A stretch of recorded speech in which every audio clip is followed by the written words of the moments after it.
Three definitions must be understood before performing this test. The first is maximum dry density, or dA. Maximum dry density is the maximum value obtained from the compaction curve using the specified compactive effort. Next is optimum water content, or WO. Optimum water content is the water content at which the soil can be compacted to the maximum dry density. The third definition is compactive effort. Compactive effort is the total energy in foot-pounds per cubic inch used to compact the specimen. This is the formula for calculating compactive effort. Begin by obtaining a representative sample in accordance with Tex-113-E. Check the specifications for maximum aggregate size. Spread the sample on a clean floor to air dry or use a forced draft of warm air no more than 230 degrees Fahrenheit. Let the sample dry to constant weight. Constant weight will be achieved when the weight loss is less than 0.1% of the sample weight in 4 hours of drying. Now separate the flexible base by dry sieving into the sizes you see on screen. This information can also be found in Section 5.4 of the written procedure. Remember not to overload the screens.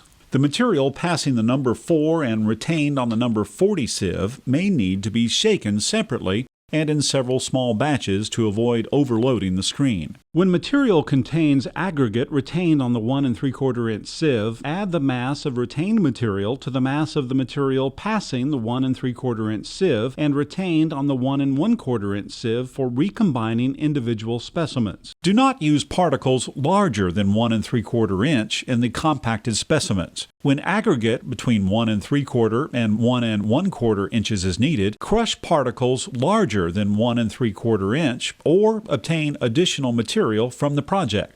Do not crush the material if it is uncrushed gravel. Weigh each size of the material to the nearest 0.1 pound. Calculate the cumulative percentages retained on each sieve using this formula. Use these values for recombining the sample for compaction specimens. Now, estimate the mass of air-dried material that will fill the mold when wetted and compacted. Using this estimated mass and percentages of the various sizes of particles obtained in the preparation of the sample, compute the cumulative masses for each size that will be combined to mold a specimen. Now, weigh out a trial sample using these values. Estimate the percent moisture at optimum and calculate the weight of water to add based on the mass of air-dried material. Weigh out this amount of water in a tared sprinkling jar.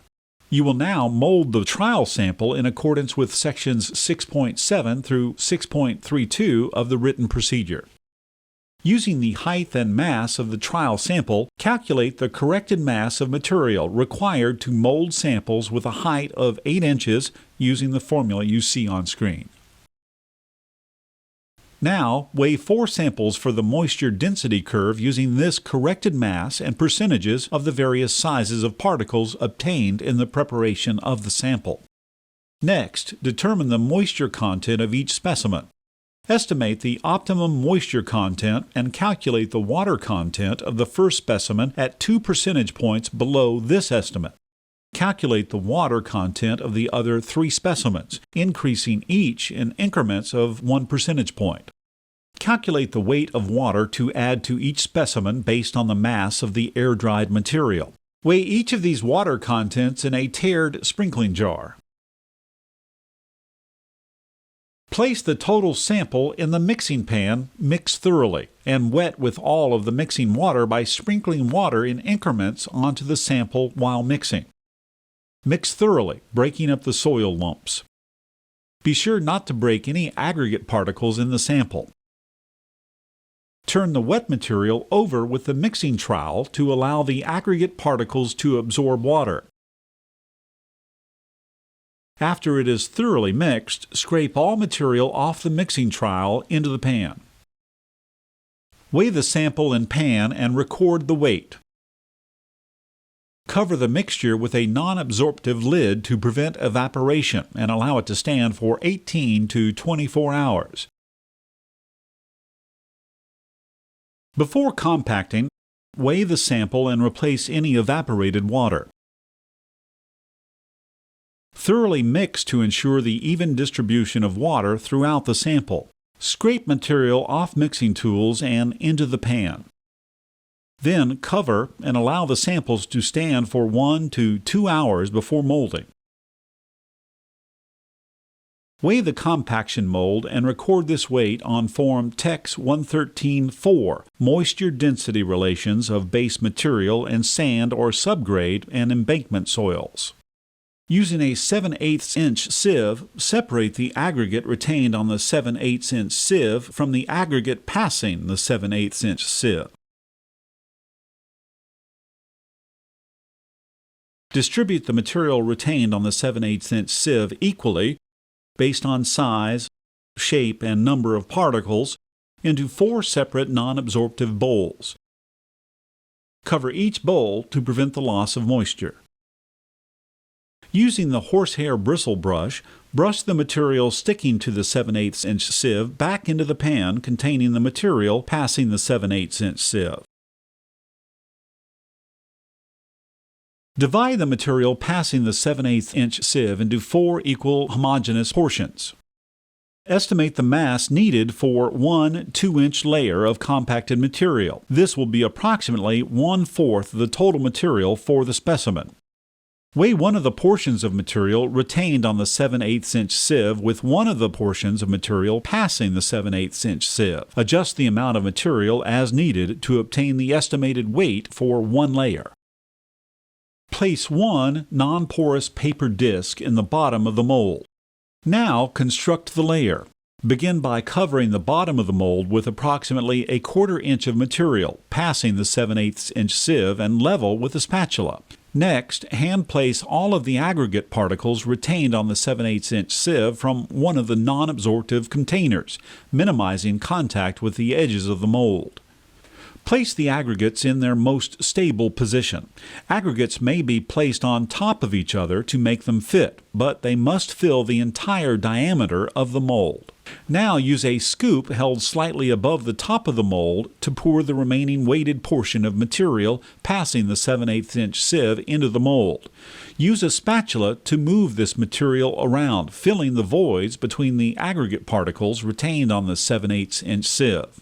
Do not rearrange the aggregate particles retained on the 7/8 inch sieve. Completely cover the aggregate particles retained on the 7/8 inch sieve with material passing the 7/8 inch sieve. Use a spatula to spade around the inside perimeter of the mold to allow some of the material passing the 7/8 inch sieve to fill cavities around the edge. Level the surface with a spatula. Do not push this layer down by hand or by any means other than those described. Now, lower the hammer and allow it to rest on the surface of the uncompacted lift. Prepare the SCA for data collection in accordance with the SCA reference guide. Use the option that allows the SCA to shut the automatic tamper off when the required compactive energy is obtained. Use the SCA to start the compactor. Compact the layer by dropping the 10-pound rammer from a height of 18 inches until the SCA indicates the total energy delivered to the lift equals 750 foot-pounds plus or minus 15 foot-pounds. The number of blows needed to achieve 750 foot-pounds must be a minimum of 50 and a maximum of 60. If the number of blows is outside this range, discard the sample and adjust the compactor so that the specified energy is attained within the allowable number of blows. The SCA will turn the compactor off when the correct energy has been delivered to the lift.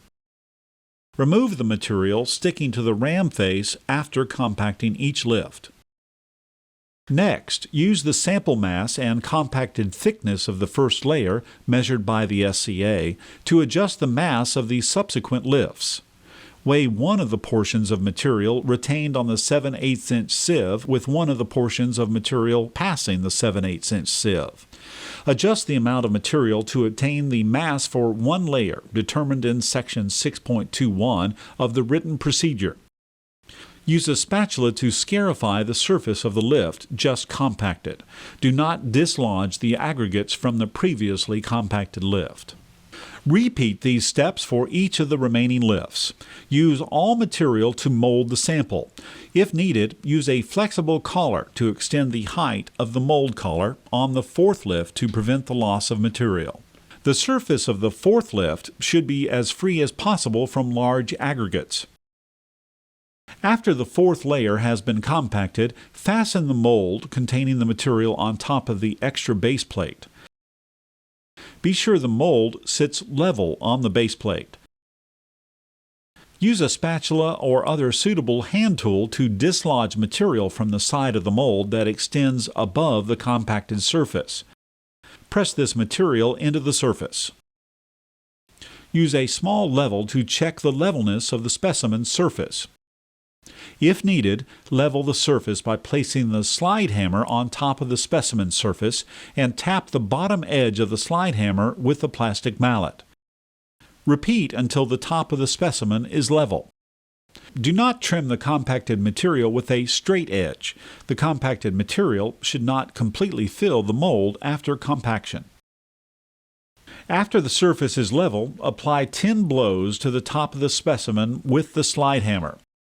Be sure the shaft of the slide hammer is kept perpendicular to the specimen surface when dropping the 10-pound weight.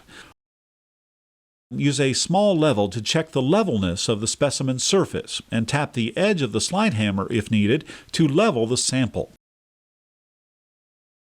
Once again, apply 10 blows to the top of the specimen with the slide hammer and tap the bottom edge of the slide hammer to level the surface one final time. Now, remove the mold from the base plate. Weigh the specimen in the mold to the nearest 1/1000th of a pound and measure the sample height with the micrometer dial assembly to the nearest 1/1000th of an inch. The height of the finished specimen should be 8 inches plus or minus 0.25 inches. Record the data on form Tex-113-4. Turn the specimen over and carefully center it over a porous stone. Place a non-porous paper disc between the stone and the specimen to prevent moisture from traveling from the specimen into the porous stone. Place in the hydraulic press and extrude the specimen from the mold. If unconfined compressive strengths are desired, proceed to Section 6.33 of the written procedure. Otherwise, proceed to Section 6.34. Immediately after extruding the specimen from the mold, enclose the specimen in a triaxial cell with top and bottom porous stones in place. Allow it to remain undisturbed at room temperature until the entire set of test specimens has been molded. After the entire test set has been molded, break the specimens at 0 psi lateral pressure in accordance with Tex-113-E, Section 5.19, when using an automated load frame. When using a screw jack press, refer to Section 5.20. Remove the triaxial cell from each specimen just before testing. Carefully transfer the specimen with porous stones to the bottom platen of the load frame. Lower the bottom platen of the load frame to allow enough room for the specimen. Be sure the load frame platform is clean of any debris that might cause the specimen to sit unevenly. Place a pan beneath the specimen to catch any small fragments that may fall off the specimen during testing. Now place the end cap with ball bearing onto the top porous stone.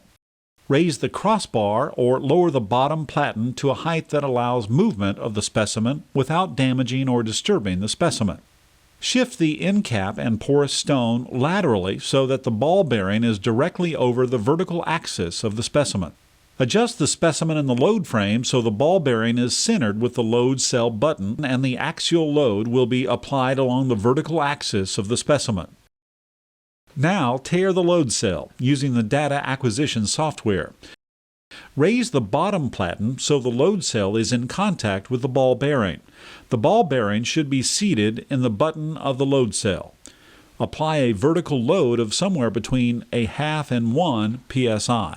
Next, zero out the deformation gauge. Begin testing the specimen in compression and start data acquisition. Launch the software and load testing sequence.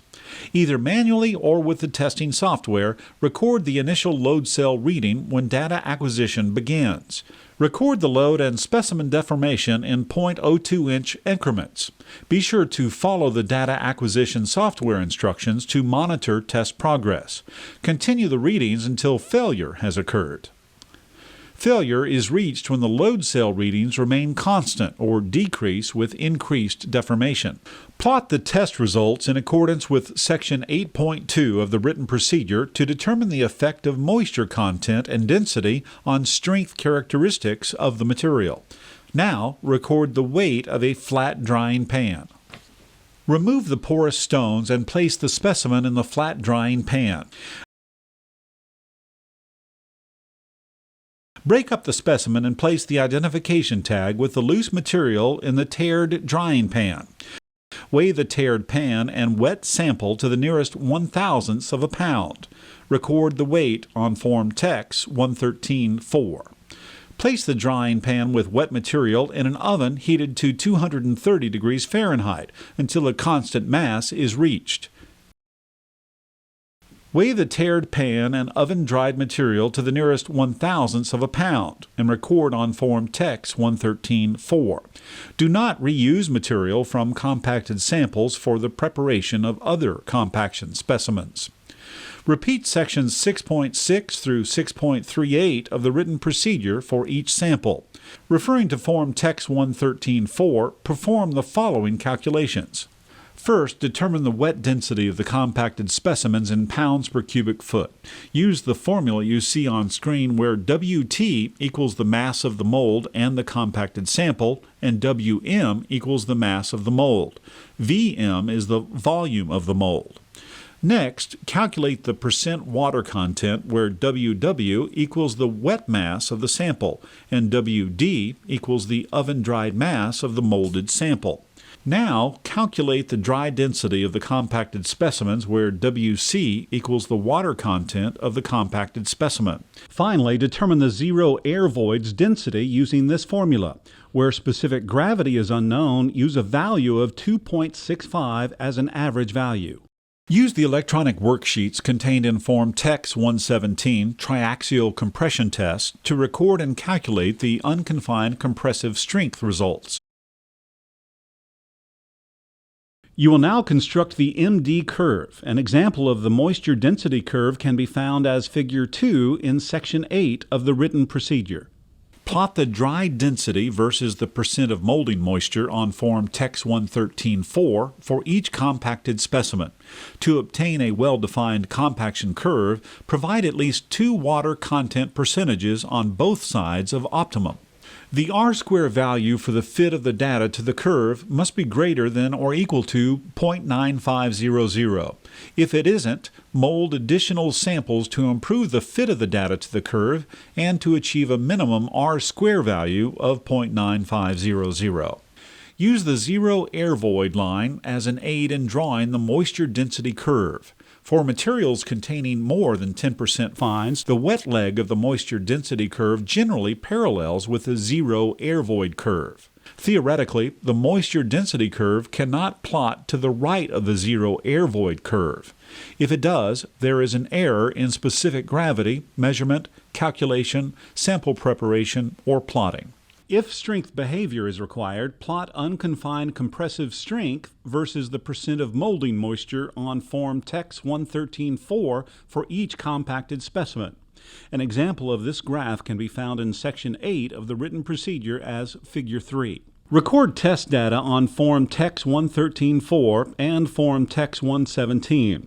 The following SCA data for each compacted lift should be recorded on Form Tex-113-4 and includes total energy, average drop height, average energy per blow, and the number of blows per lift. Be sure to report all test data from Sections 6, 7, and 8. Maximum dry density should be recorded to the nearest 0.1 pound per cubic foot, and optimum moisture content to the nearest 0.1%.